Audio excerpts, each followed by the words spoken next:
नीतीश कुमार ने भाजपा से हाल ही में यह सवाल पूछा था बैठक के दौरान कि क्या चिराग पासवान फिर से एनडीए छोड़ रहे हैं, और इसका जवाब बीजेपी ने हंसकर यही दिया था, बीजेपी के प्रभारी ने, कि चिराग पासवान हमारे साथ हैं और पूरी ईमानदारी के साथ है।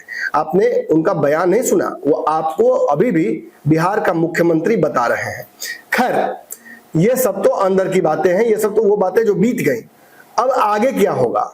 देखिए, उपेंद्र कुशवाहा ने भी अपनी पार्टी की अगली रणनीति की ओर इशारा कर दिया है। नीतीश कुमार से मिलकर उन्होंने 2020 में जिस तरीके से मांझी नीतीश का अटैच हो गए थे, +1 हो गए थे और अलायंस विद इन अलायंस हो गया था, वैसा ही समीकरण इस बार उपेंद्र कुशवाहा नीतीश कुमार के साथ मिलकर करने वाले हैं। इस बात का अंदाजा उपेंद्र कुशवाहा को लग चुका है कि उन्हें 4-5 सीटें ही मिल रही हैं। अब रही बात मांझी की।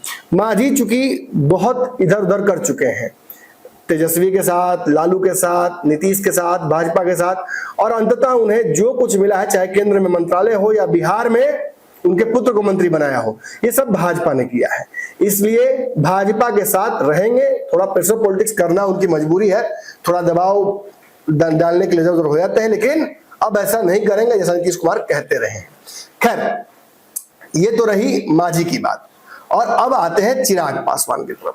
देखिए, चिराग पासवान के पास वोट है, चेहरा है, समीकरण है। पिछली बार एक बहुत बड़ा हथियार भी उनके हाथ में मिल गया 2020 के चुनाव के बाद। जैसे ही उन्होंने भाजपा के और एनडीए के खिलाफ बिगुल फूका, सारी जदयू की सीटों पर चुनाव लड़ गए, भाजपा को थोड़ा तो छोड़ भी दिया, लेकिन नीतीश कुमार को तो बर्बाद कर दिया पिछले चुनाव में। इतना कि नीतीश कुमार पिछले 2 चुनावों से सबसे बुरे दौर से गुजर गए और उनके विधायकों की संख्या आधी हो गई। नीतीश चुनाव के बाद ये भी बोले कि कौन दोस्त कौन दुश्मन बुझा ही नहीं रहा है, ऐसा चुनाव बीता है। ये सब कुछ चिराग पासवान ने किया। इनकी वजह से ही जो राजद है उसके विधायकों की संख्या भी काफी बड़ी, तेजस्वी भी एक बड़ी जीत और सबसे बड़ी पार्टी बिहार में बने।